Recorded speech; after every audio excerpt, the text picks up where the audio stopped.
واعلموا أنما غنمتم من شيء فأن لله خمسه وللرسول ولذي القربى واليتامى والمساكين وابن السبيل إن كنتم آمنتم بالله وما أنزلنا على عبدنا يوم الفرقان يوم التقى الجمعان والله على كل شيء قدير.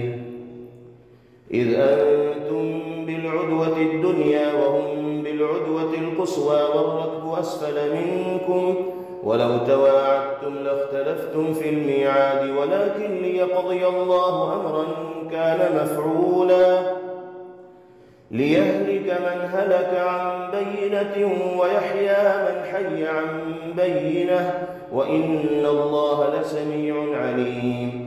إذ يريكهم الله في منامك قليلا ولو أراكهم كثيرا لفشلتم ولتنازعتم في الأمر ولكن الله سلم إنه عليم بذات الصدور. وإذ يريكمهم إذ التقيتم في أعينكم قليلا ويقللكم في أعينهم ليقضي الله أمرا كان مفعولا وإلى الله ترجع الأمور. يا أيها الذين آمنوا إذا لقيتم فئة فاثبتوا واذكروا الله كثيرا لعلكم تفلحون. وأطيعوا الله ورسوله ولا تنازعوا فتفشلوا وتذهب ريحكم واصبروا إن الله مع الصابرين. ولا تكونوا كالذين خرجوا من ديارهم بطرا ورئاء الناس ويصدون عن سبيل الله والله بما يعملون محيط. وإذ زين لهم الشيطان أعمالهم وقال لا غالب لكم اليوم من الناس وإني جار لكم فلما تراءت الفئتان نكص على عقبيه وقال إني بريء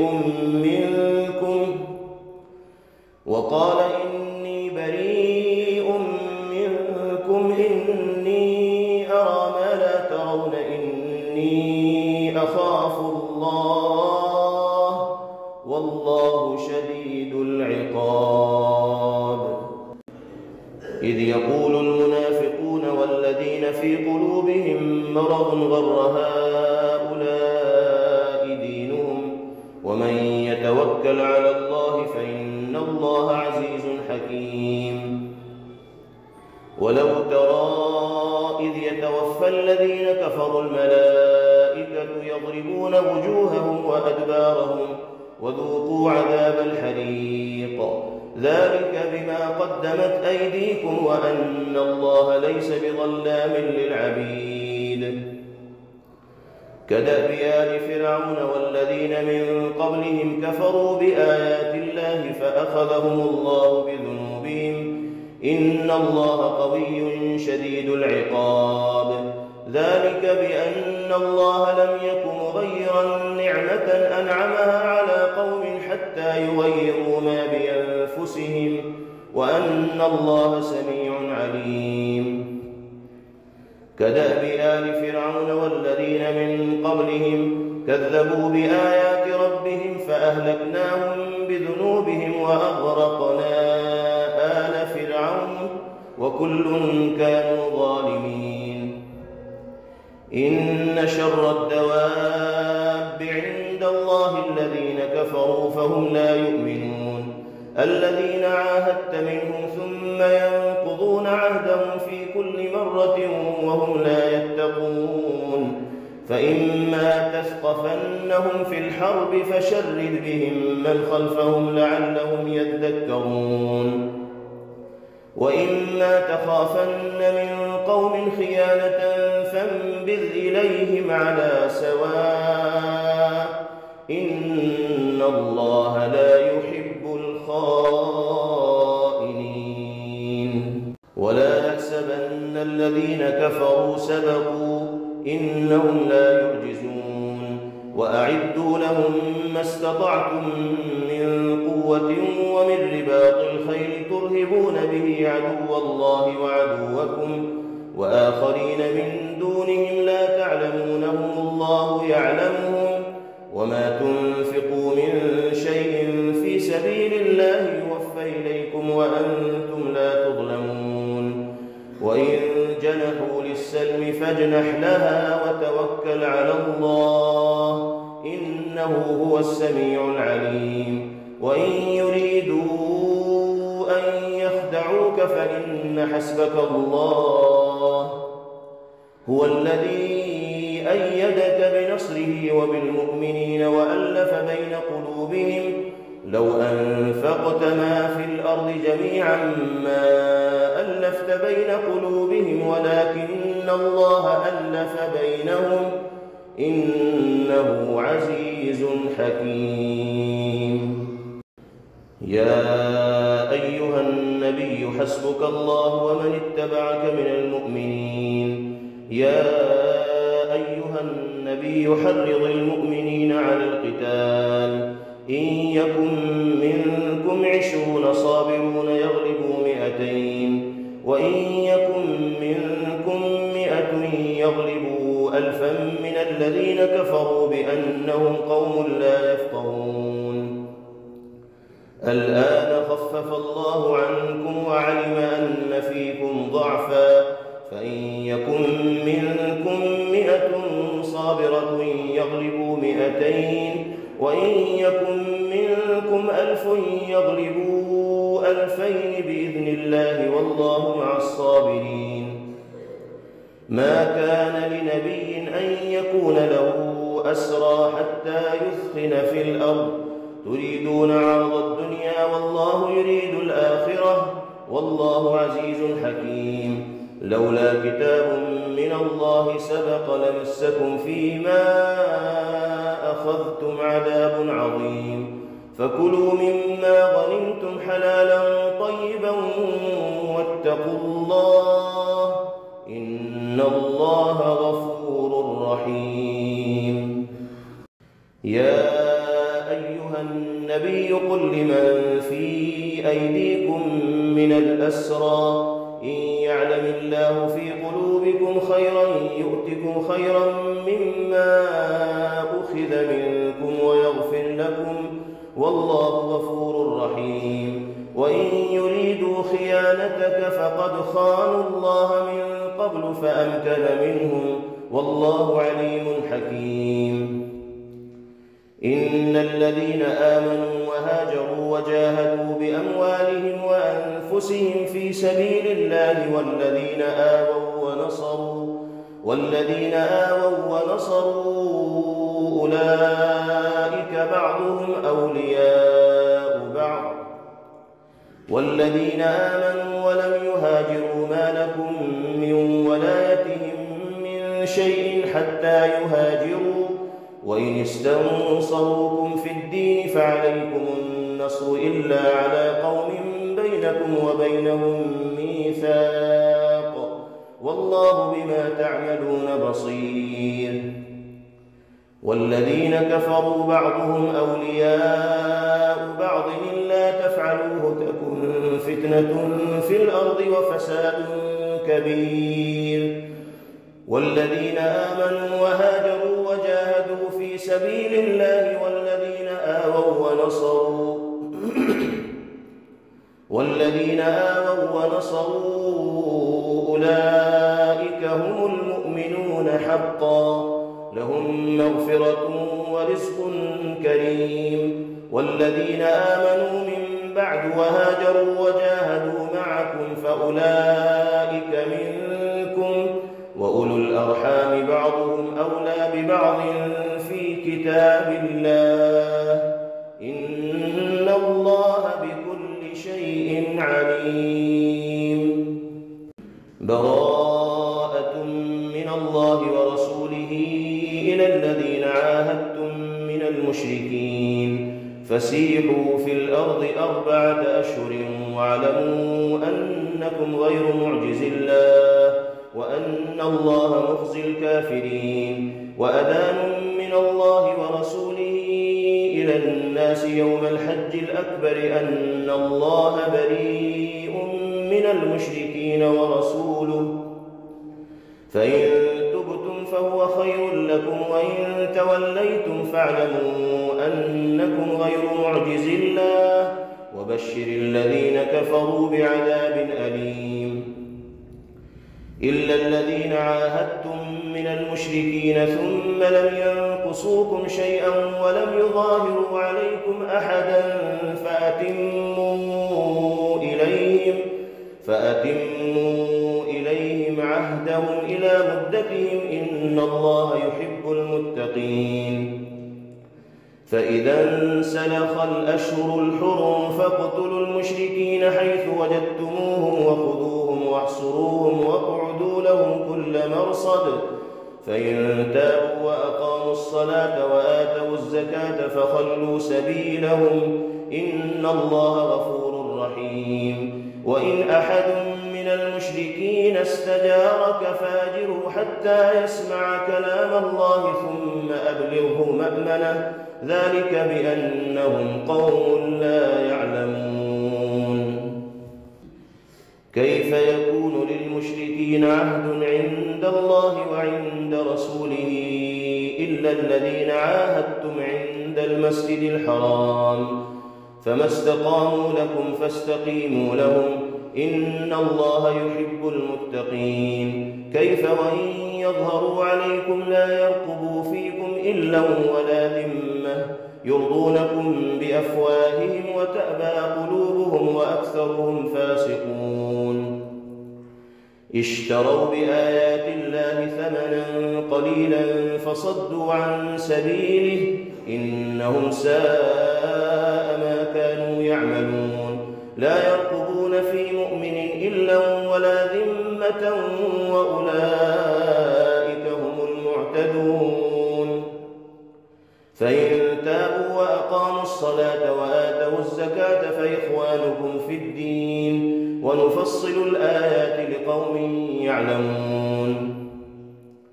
وإن نكثوا أيمانهم من بعد عهدهم وطعنوا في دينكم فقاتلوا أئمة الكفر إنهم لا أيمان لهم لعلهم ينتهون. ألا تقاتلون قوما نكثوا أيمانهم وهموا بإخراج الرسول وهم بدؤوكم أول مرة، أتخشونهم فالله أحق أن تخشوه إن كنتم مؤمنين. قاتلوهم يعذبهم الله بأيديكم ويخزهم وينصركم عليهم ويشف صدور قوم مؤمنين ويذهب غيظ قلوبهم ويتوب الله على من يشاء والله عليم حكيم. أم حسبتم أن تتركوا ولما يعلم الله الذين جاهدوا منكم ولم يتخذوا من دون الله ولا رسوله ولا المؤمنين وليجة والله خبير بما تعملون. ما كان للمشركين أن يعمروا مساجد الله شاهدين على أنفسهم بالكفر أولئك حبطت أعمالهم وفي النار هم خالدون. إنما يعمر مساجد الله من آمن بالله واليوم الآخر وأقام الصلاة وآتى الزكاة ولم يخش إلا الله فعسى أولئك أن يكونوا من المهتدين. أجعلتم سقاية الحاج وعمارة المسجد الحرام كمن آمن بالله واليوم الآخر وجاهد في سبيل الله لا يستوون عند الله والله لا يهدي القوم الظالمين. الذين آمنوا وهاجروا وجاهدوا في سبيل الله بأموالهم وأنفسهم أعظم درجة عند الله وأولئك هم الفائزون. يبشرهم ربهم برحمة منه ورضوان وجنات لهم فيها نعيم مقيم خالدين فيها أبدا إن الله عنده أجر عظيم. يا أيها الذين آمنوا لا تتخذوا آباءكم وإخوانكم أولياء إن استحبوا الكفر على الإيمان ومن يتولهم منكم فأولئك هم الظالمون. قل إن كان آباؤكم وأبناؤكم وإخوانكم وأزواجكم وعشيرتكم وأموال اقترفتموها وتجارة تخشون كسادها ومساكن ترضونها أحب إليكم من الله ورسوله وجهاد في سبيله فتربصوا حتى يأتي الله بأمره والله لا يهدي القوم الفاسقين. لقد نصركم الله في مواطن كثيرة ويوم حنين إذ أعجبتكم كثرتكم فلم تغن عنكم شيئا وضاقت عليكم الأرض بما رحبت ثم وليتم مدبرين ثم أنزل الله سكينته على رسوله وعلى المؤمنين وأنزل جنودا لم تروها وعذب الذين كفروا وذلك جزاء الكافرين.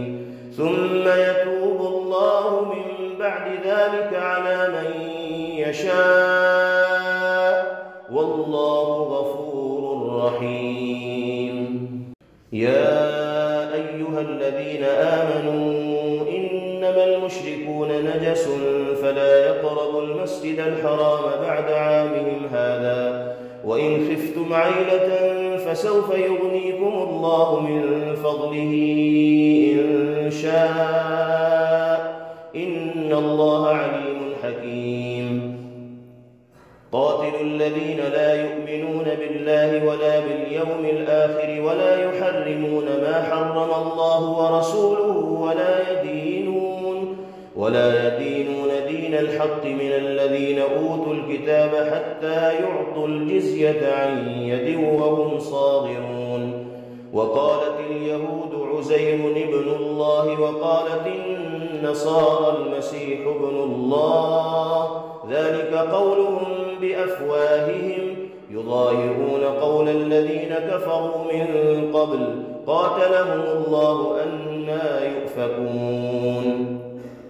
اتخذوا أحبارهم ورهبانهم أربابا من دون الله والمسيح ابن مريم وما أمروا إلا ليعبدوا إلها واحدا لا إله إلا هو سبحانه عما يشركون. يريدون أن يطفئوا نور الله بأفواههم ويأبى الله إلا أن يتم نوره ولو كره الكافرون. هو الذي أرسل رسوله بالهدى ودين الحق ليظهره على الدين كله ولو كره المشركون. يا أيها الذين آمنوا إن كثيرا من الأحبار والرهبان ليأكلون أموال الناس بالباطل ويصدون عن سبيل الله والذين يكنزون الذهب والفضة ولا ينفقونها في سبيل الله فبشرهم بعذاب أليم. يوم يحمى عليها في نار جهنم فتكوى بها جباههم وجنوبهم وظهورهم هذا ما كنزتم لأنفسكم فذوقوا ما كنتم تكنزون. إن عدة الشهور عند الله 12 شهرا في كتاب الله يوم خلق السماوات والأرض منها 4 حرم ذلك الدين القيم فلا تظلموا فيهن أنفسكم وقاتلوا المشركين كافة كما يقاتلونكم كافة إن الله مع المتقين. إنما النسيء زيادة في الكفر يضل به الذين كفروا يحلونه عاما ليواطئوا عدة ما حرم الله فيحلوا ما حرم الله. زين لهم سوء أعمالهم والله لا يهدي القوم الكافرين. يا أيها الذين آمنوا ما لكم إذا قيل لكم انفروا في سبيل الله اثاقلتم إلى الأرض أرضيتم بالحياة الدنيا من الآخرة فما متاع الحياة الدنيا في الآخرة إلا قليل. إلا تنفروا يعذبكم عذابا أليما ويستبدل قوما غيركم ولا تضروه شيئا والله على كل شيء قدير. إلا تنصروه فقد نصره الله إذ أخرجه الذين كفروا ثاني اثنين إذ هما في الغار إذ يقول لصاحبه لا تحزن إن الله معنا فأنزل الله سكينته عليه وأيده بجنود لم تروها وجعل كلمة الذين كفروا السفلى وكلمة الله هي العليا والله عزيز حكيم.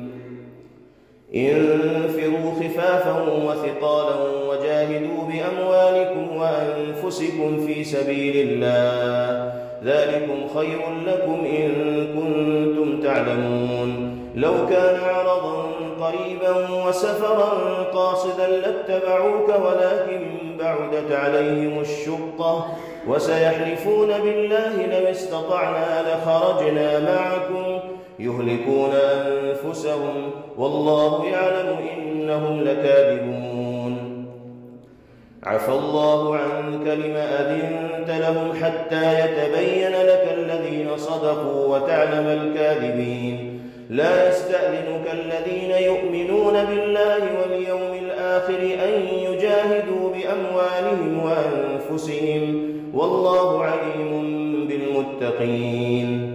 إنما يستأذنك الذين لا يؤمنون بالله واليوم الآخر وارتابت قلوبهم فهم في ريبهم يترددون.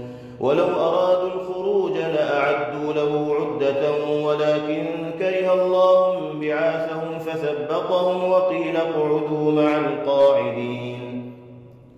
لو خرجوا فيكم ما زادوكم إلا خبالا ولأوضعوا خلالكم يبغونكم الفتنة وفيكم سماعون لهم والله عليم بالظالمين. لقد ابتغوا الفتنة من قبل وقلبوا لك الأمور حتى جاء الحق وظهر أمر الله وهم كارهون. ومنهم من يقول ائذن لي ولا تفتني ألا في الفتنة سقطوا وإن جهنم لمحيطة بالكافرين. إن تصبك حسنة تسؤهم وإن تصبك مصيبة يقولوا قد أخذنا أمرنا من قبل ويتولوا وهم فرحون. قل لن يصيبنا إلا ما كتب الله لنا هو مولانا وعلى الله فليتوكل المؤمنون. قل هل تربصون بنا إلا إحدى الحسنيين ونحن نتربص بكم أن يصيبكم الله بعذاب من عنده أو بأيدينا فتربصوا إنا معكم متربصون. قل أنفقوا طوعا أو كرها لن يتقبل منكم إنكم كنتم قوما فاسقين. وما منعهم أن تقبل منهم نفقاتهم إلا أنهم كفروا بالله وبرسوله ولا يأتون الصلاة إلا وهم كسالى ولا ينفقون إلا وهم كارهون. فلا تعجبك أموالهم ولا أولادهم إنما يريد الله ليعذبهم بها في الحياة الدنيا الدنيا وتزهق أنفسهم وهم كافرون. ويحلفون بالله إنهم لمنكم وما هم منكم ولكنهم قوم يفرقون. لو يجدون ملجأ أو مغارات أو مدخلا لولوا إليه وهم يجمحون. ومنهم من يلمزك في الصدقات فإن أعطوا منها رضوا وإن لم يعطوا منها إذا هم يسخطون. ولو أنهم رضوا ما آتاهم الله ورسوله وقالوا حسبنا الله سيؤتينا الله من فضله ورسوله إنا إلى الله راغبون. إنما الصدقات للفقراء والمساكين والعاملين عليها والمؤلفة قلوبهم وفي الرقاب والغارمين وفي سبيل الله وابن السبيل فريضة من الله والله عليم حكيم. ومنهم الذين يؤذون النبي ويقولون هو أذن قل أذن خير لكم يؤمن بالله ويؤمن للمؤمنين ورحمة للذين آمنوا منكم والذين يؤذون رسول الله لهم عذاب أليم. يحلفون بالله لكم ليرضوكم والله ورسوله أحق أن يرضوه إن كانوا مؤمنين. ألم يعلموا أنه من يحادد الله ورسوله فأن له نار جهنم خالدا فيها ذلك الخزي العظيم. يحذر المنافقون أن تنزل عليهم سورة تنبئهم بما في قلوبهم قل استهزئوا إن الله مخرج ما تحذرون. ولئن سألتهم ليقولن إنما كنا نخوض ونلعب قل أبالله وآياته ورسوله كنتم تستهزئون. لا تعتذروا قد كفرتم بعد إيمانكم إن نعف عن طائفة منكم نعذب طائفة بأنهم كانوا مجرمين. المنافقون والمنافقات بعضهم من بعض يأمرون بالمنكر وينهون عن المعروف ويقبضون أيديهم نسوا الله فنسيهم إن المنافقين هم الفاسقون.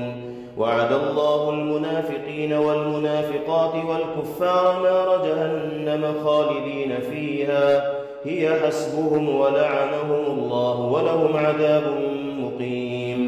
كالذين من قبلكم كانوا أشد منكم قوة وأكثر أموالا وأولادا فاستمتعوا بخلاقهم فاستمتعتم بخلاقكم كما استمتع الذين من قبلكم بخلاقهم وخضتم كالذي خاضوا أولئك حبطت أعمالهم في الدنيا والآخرة وأولئك هم الخاسرون. ألم يأتهم نبأ الذين من قبلهم قوم نوح وعاد وثمود وقوم إبراهيم وأصحاب مدين والمؤتفكات أتتهم رسلهم بالبينات فما كان الله ليظلمهم ولكن كانوا أنفسهم يظلمون. والمؤمنون والمؤمنات بعضهم أولياء بعض يأمرون بالمعروف وينهون عن المنكر ويقيمون الصلاة ويؤتون الزكاة ويطيعون الله ورسوله أولئك سيرحمهم الله إن الله عزيز حكيم. وعد الله المؤمنين والمؤمنات جنات تجري من تحتها الأنهار خالدين فيها ومساكن طيبة في جنات عدن ورضوان من الله أكبر ذلك هو الفوز العظيم. يا أيها النبي جاهد الكفار والمنافقين واغلظ عليهم ومأواهم جهنم وبئس المصير. يحلفون بالله ما قالوا ولقد قالوا كلمة الكفر وكفروا بعد إسلامهم وهموا بما لم ينالوا وما نقموا إلا أن أغناهم الله ورسوله من فضله فإن يتوبوا يك خيرا لهم وإن يتولوا يعذبهم الله عذابا أليما في الدنيا والآخرة وما لهم في الأرض من ولي ولا نصير. ومنهم من عاهد الله لئن آتانا من فضله لنصدقن ولنكونن من الصالحين فلما آتاهم من فضله بخلوا به وتولوا وهم معرضون فأعقبهم نفاقا في قلوبهم إلى يوم يلقونه بما أخلفوا الله ما وعدوه وبما كانوا يكذبون.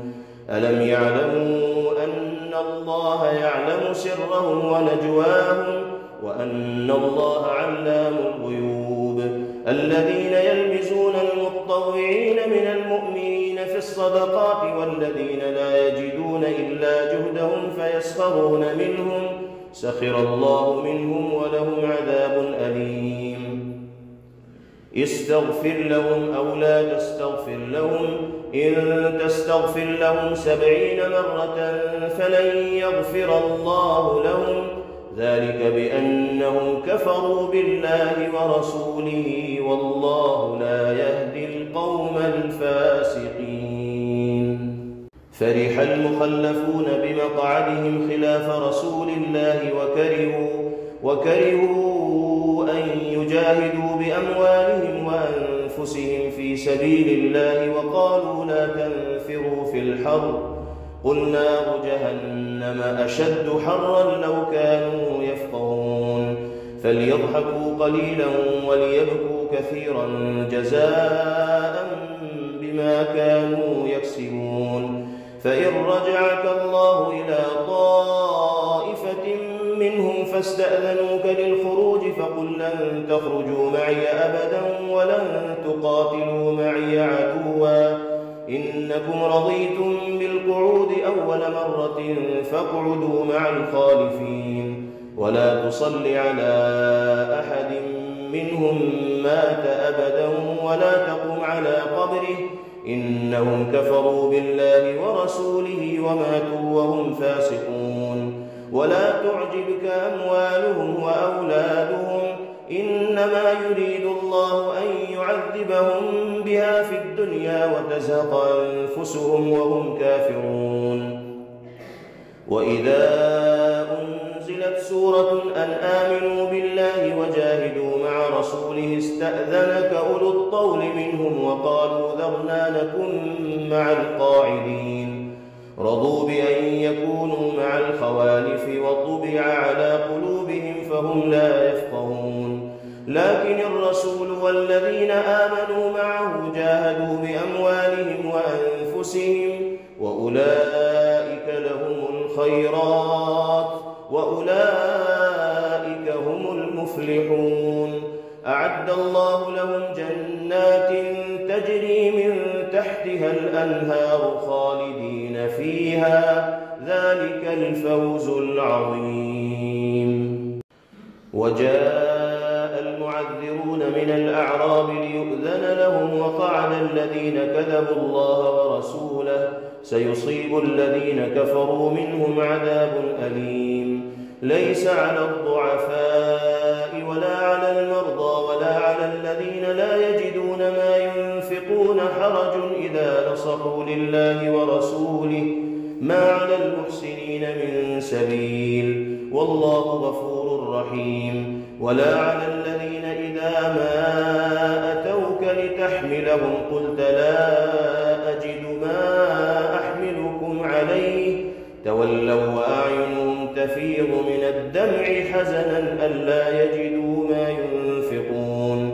إنما السبيل على الذين يستأذنونك وهم أغنياء رضوا بأن يكونوا مع الخوالف وطبع الله على قلوبهم فهم لا يعلمون. Thanks for watching. Don't forget to like, comment, share and subscribe to Al Wahid channel.